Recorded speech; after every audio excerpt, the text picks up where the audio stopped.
Okay, this YouTube video I'm basically showing you this device. I'm not showing you how I made it or anything like that. Just what it does.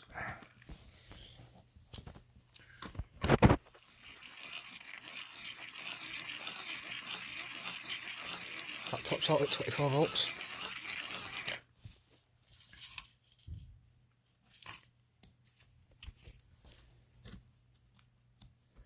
Put that. Changes the volts to 12.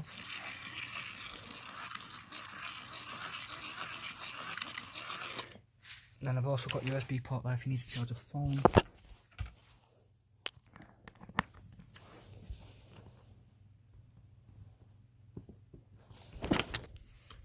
And that will top out at 5.5 I think it was. I haven't written that on my feet.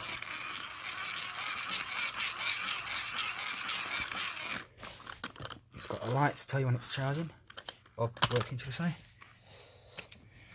It's got two switches. Right, let me explain it. 5 volt, 5 to 12 volt step up, switch to step up to 24 volt switch, and so on. I shall not go without power. Peace out, YouTube.